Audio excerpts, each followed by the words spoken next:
Hi, I'm Max Keiser. This is the Keiser Report. You know, the only good banker seems to be a drawn and quartered banker.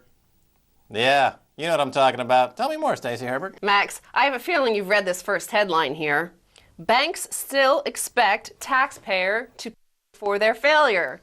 This, according to Paul Fisher, the Bank of England's executive director for markets. And he disclosed that, quote, some banks have told us that they think they should not be required to hold capital and liquidity to deal with such extreme tail events, leaving the public sector to be the capital provider of last resort. This contradicts what these bankers say in public, Max.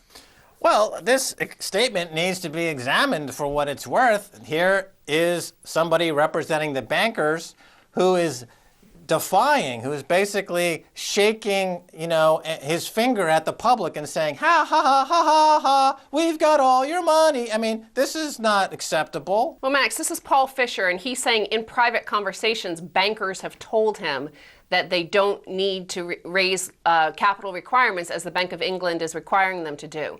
They're saying we don't need it because the taxpayer will bail us out. Look, the whole crisis started when Goldman Sachs became a publicly listed company not that long ago.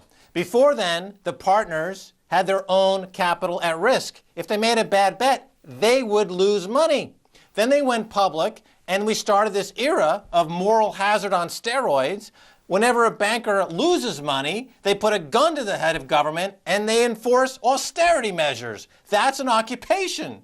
That's not a free government. That's not acceptable. Okay, Max. Well, it sounds like your message is spreading throughout the UK because I was sent this headline from a viewer of this program called on Twitter, Wicked Fairy Sad. She describes herself, Max, as pro-justice, equity, freedom of expression, anti-fraud, quangos, current Irish political system, anti-bailout, and pro-Max Keiser. I know that chick. Well, she sent this headline, calls mount to punish greedy banks who sparked credit crunch.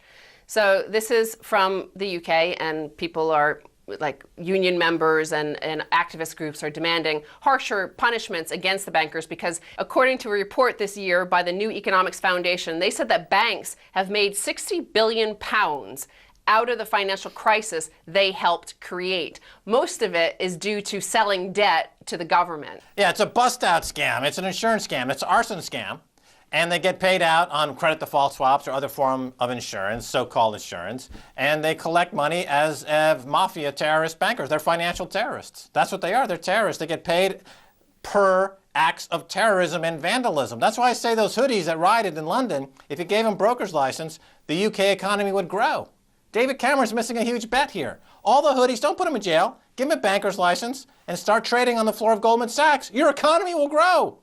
I could see collateralized hoodie obligations. They could go big time. Excellent idea. I'll buy 30,000 at the market. Well, I think that's a good growth market, according to The Economist. If you look at their shoe-throwing index and their political unrest, their social unrest index, it could be a good winner. Well, quick digression. In the U.S., they reported for the month 0 jobs. Yeah. And the last time this happened was 1945. America was fighting a war. Well, America's fighting a war again today. They're fighting against corrupt bankers, and guess what? They lost. So here's an editorial I thought was interesting along these lines when we're looking at these fraudulent debts piling up upon our economy. Endgame, when debt is fraud, debt forgiveness is the last and only remedy. And this is from a writer called Zeus Yamuyanis. And first of all, most importantly, he points out that policymakers and politicians keep on calling them toxic assets. He said they're not toxic assets. They are fake assets. They don't exist. They're fraudulent. They're fraudulent nothingness. That's right. It used to be that the world worked on a fractional reserve banking system. Then we went to a zero reserve banking system. Now we're on a negative reserve banking system. There is no there. It's just a matter of mathematical formulas that are being spurted out of a Cheese Whiz can being held by Christine Lagarde. That's all they have. There's no assets there. There's no money. It's just a fractional claim on a debt that will never be repaid. I notice you're on some sort of familiar term with Christy Lagarde. Christy and I. She calls me up all the time. She's trying to get herself out of this mess she created. Okay, well, this guy goes on to explain that productive wealth has been trapped in a web of parasitic theft, counterfeiting, liability evasion, non-regulation, and prosecutorial non-accountability. All the fundamental attributes of a functioning exchange economy have been warped to reward creative criminals.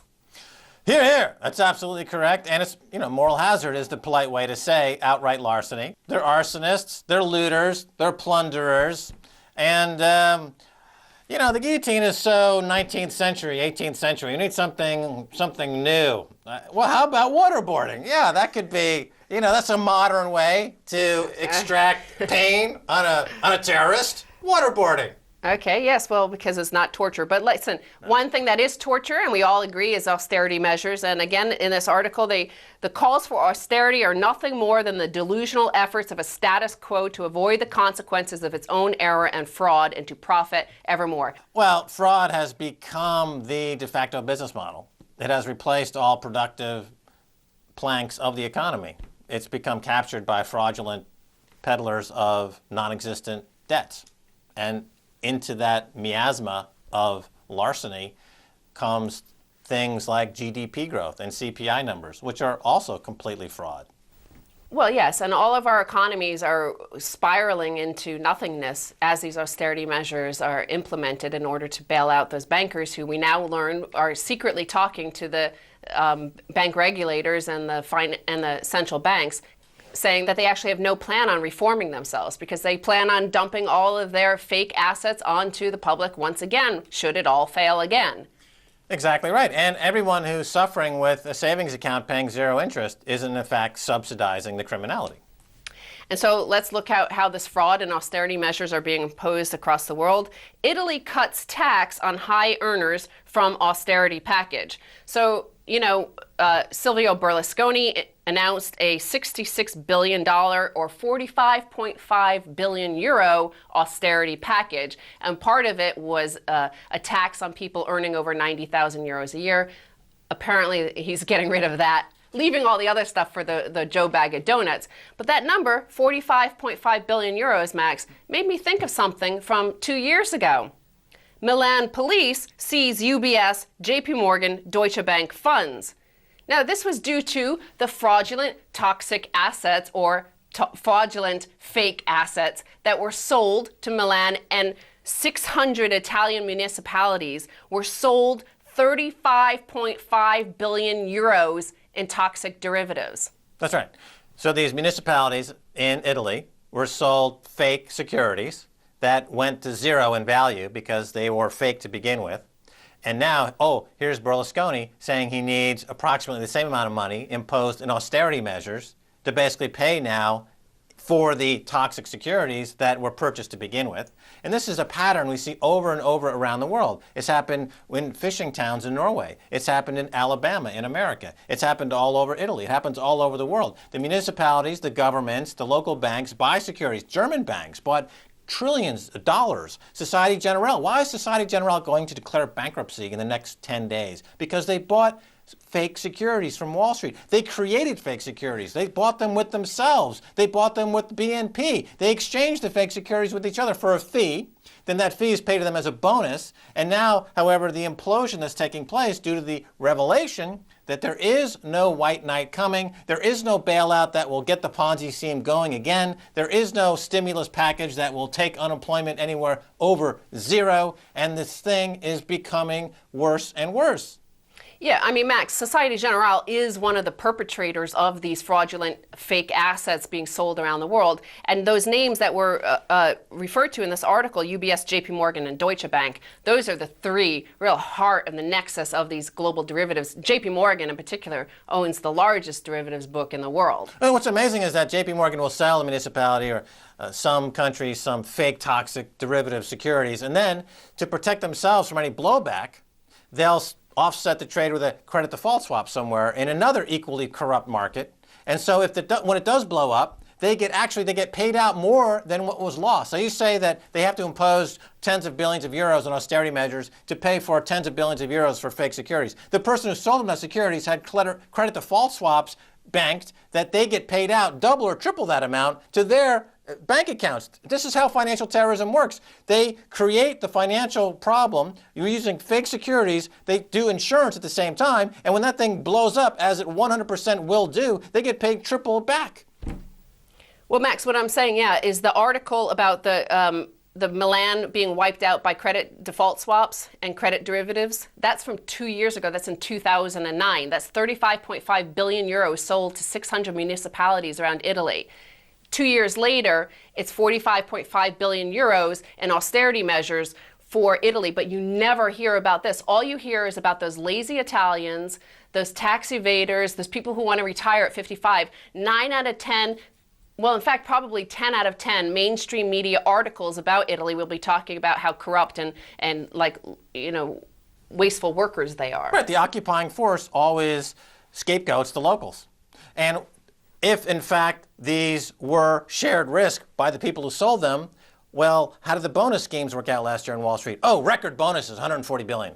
And then let's move on to this final headline here, Max. Italian town mints own money to fight austerity. This is the Italian town of Filetino, and they have introduced a new currency called the Fiorito in order to avoid these austerity measures which are being imposed across Italy. So the austerity measures, of course, as I said, they're no longer introducing a new tax on the wealthy, but they are cutting back on money to municipalities. Well, this is what happens when, this is actually a good comment to see how the whole globalization movement over the past 10, 20, 30 years is falling apart, forcing local governments and local communities to create their own currency, their own trade back and forth, and to just secede from the prevailing bank gangster model. And so you're going to see a lot more of this. And into that mix, of course, is why people are resorting to the ultimate currency of currencies, gold and silver. Exactly. And I have a take on this headline I think we could have is global TV show Keiser Report mints own money to fight banksters. I thought a good idea, the same way these guys are fighting the austerity measures, we could fight banksters with perhaps a Geo Keiser. Oh, the Geo Keiser. Absolutely. Or a Nusar. The Nusar. Oh, the yeah, Nusar? the Nusar, yeah. Yeah, the Nusar. Mm-hmm. A Maxotine or a Stacy Teen. Maxo Stacy Teen. So we're gonna print our own, issue our own collateralized Max and Stacy money. Exactly. And well, you could have as a phrase, instead of "in God we trust," right, you could say "devalue at your own risk." Oh gosh, that could be a problem. All right, Stacy Herbert, thanks so much for being on the Keiser Report. Thank you, Max. Don't go away, much more coming your way, so stay right there.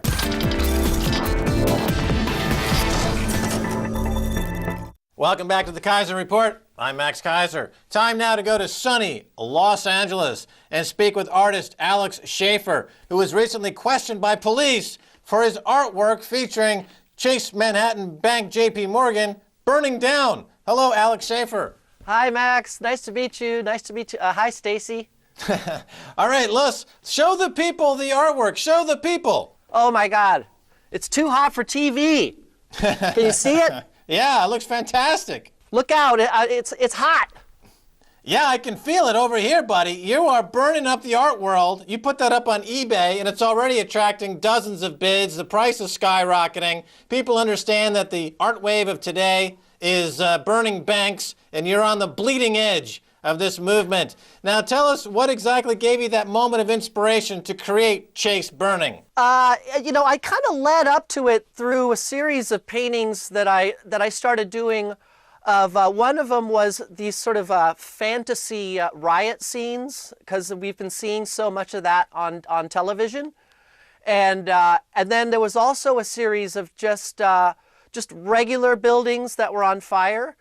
Well, then I combined that, the chocolate and my peanut butter, was my love for impressionist plein air painting on location, combined with the symbolic fire of economic destruction that is being wrought upon us.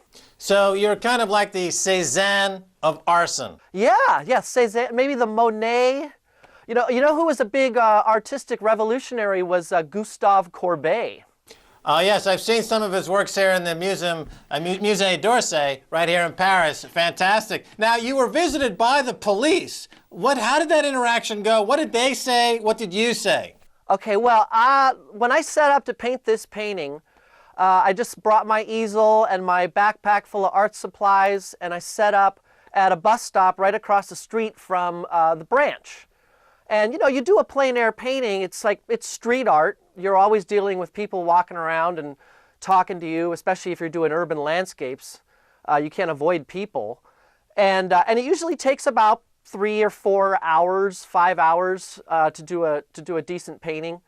And the response of the public, of the people walking by on the sidewalk, getting off the bus, there was a lawyer's office that I was painting right in front of. They all got it. They thought that's great. They share their own misery stories with dealing with banks or what have you, and they're like, thumbs up, buddy.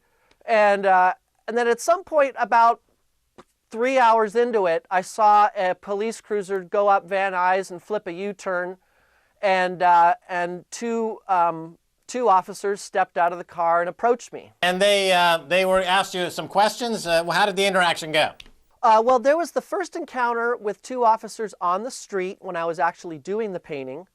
They told me that someone had called in and felt threatened by my work, and so they were obligated to approach me because it became an incident.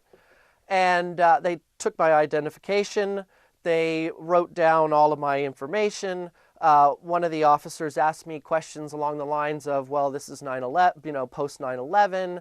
You could be a terrorist. Do you hate the banks? And I really thought that the incident, that was the conclusion, just as a person talking to the police, and the police are just people, I really felt, okay, this happened, and that was going to be it. But I think the thing that got it to more of a weird level was that 3 weeks later, 2 officers, ununiformed officers, came to my house and knocked on my door and said, LAPD. And I was home, and I opened the door, and they said, do you know why we're here? And I said, is it because of the painting I did? And they said, yes, we need to talk to you about that. Do you intend to do that? Again, questioning along the lines of, do you hate the banks? This is post 9/11. You could be a terrorist. We don't know. And they wanted to see the painting. And at that time, I didn't have it. It was at the Hive Gallery. So I showed them just another beautiful landscape. And they thought, oh, that's lovely, And but they showed up, and I saw they had guns and bulletproof vest on and big kind of poofy jacket, and they were ready for anything. I mean, I don't know what they were thinking, but I think when people meet me, I come across very approachable and friendly. And again, as a person dealing with 2 people who are officers, I, in my mind, feel that this issue is concluded, that this is the conclusion.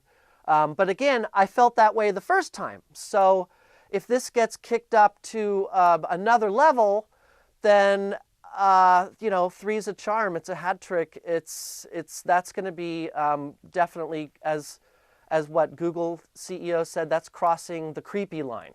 Well, this is interesting, Alex, because typically artists react to terrorism. I'm thinking of Picasso's Guernica, for example, famous painting capturing a moment of intense slaughter in history. And what you're responding to, and what people have responded to, is that you're capturing, in essence, the terrorism being performed by bankers.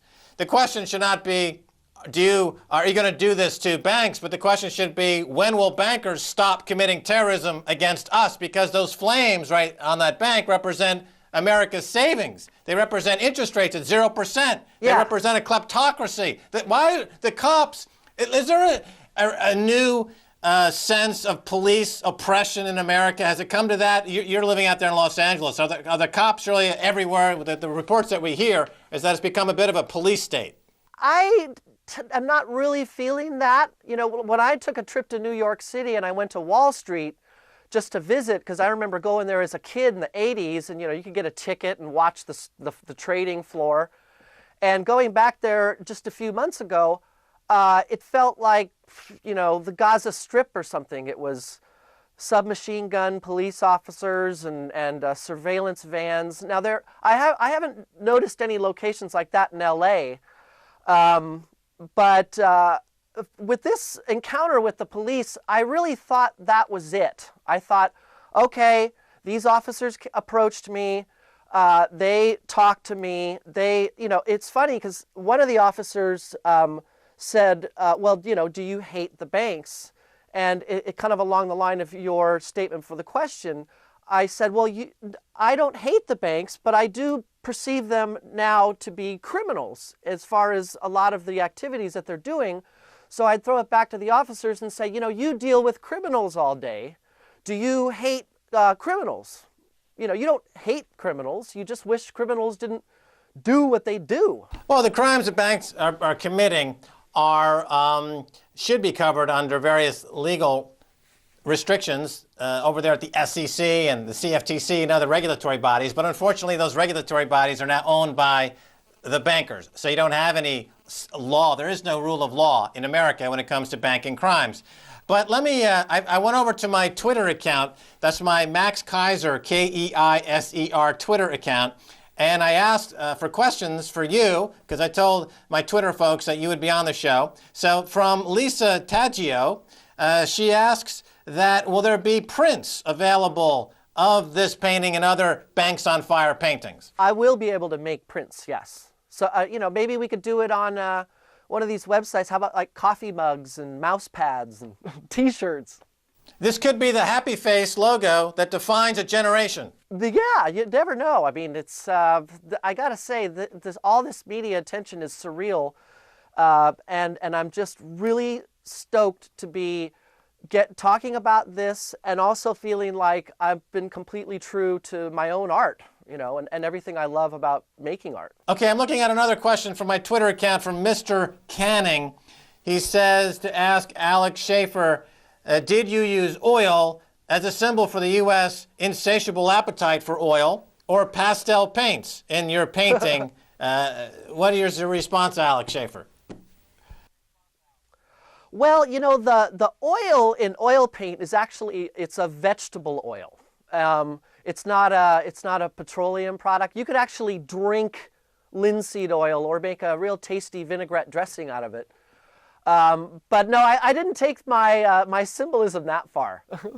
I'd hate to be the guy who turned his Picasso into a salad dressing on a lark and threw away $50 or $60 million. All right, so Alex Schaefer, going forward, how is this going to affect your painting career, I guess you could say? Are you going to continue to explore this theme, and how has it changed your thinking as an artist? Well, absolutely. I mean, this is a theme. I mean, I have a number of themes. I love doing just regular old landscapes and nudes and portraits, and but because this theme is just so right in line with everything else that I like doing, it doesn't even feel like it's outside of my regular work. So absolutely. And as far as the art world goes, Max, you're someone who came from, Wall Street in the 80s, and you probably remember what that was like, and there was a big art bubble in the 80s. And I think my frustration began not with, let's say, felonious activity or market manipulation on Wall Street, but as a young, naive artist learning about the, quote, serious New York art world and coming to the conclusion that it is a game that is played by these big New York bankers, and it's like a little fantasy world for them where they can completely manipulate the art market, they can create art bubbles, they can capitalize and monetize that sort of thing. But it's a lot of art that really doesn't move people. Now, do you have plans to burn any other banks? Yeah, actually, I've got a couple more Chase ones. I got a B of A that's work in progress. And I was going to go and just do a little small Citibank today and just squeeze one in. I mean, I'm inundated with calls and emails at the moment. And so it's kind of like, whoa, I'm shifting my priorities a little here from being a nobody who just, does whatever they want to having to answer all this media requests, which is great. But yeah, no, I mean, we're gonna keep it up. If I get that little piece done today and it's a little gem, then I'll put that up on eBay, and I'll price that at 2 ounces of silver. So we'll start the bidding at $80. Excellent choice of currency. Now, there's a famous phrase, liar, liar, pants on fire. So, keeping on that theme, how about a Lloyd Blankfein or Jamie Dimon portrait with their pants on fire? Yeah. Liar, liar, banks on fire. How about that? Yeah, excellent. Well, Alex Schaefer, that's all the time we have for this week. Thanks so much for being on the Keiser Report. Thanks for having me on, Max. All right, and that's going to do it for this edition of the Keiser Report with me, Max Keiser, and Stacy Herbert. I want to thank my guest, artist Alex Schaefer. If you want to send me an email, please do so at keiserreport@rttv.ru. Until next time, this is Max Keiser saying bye, y'all.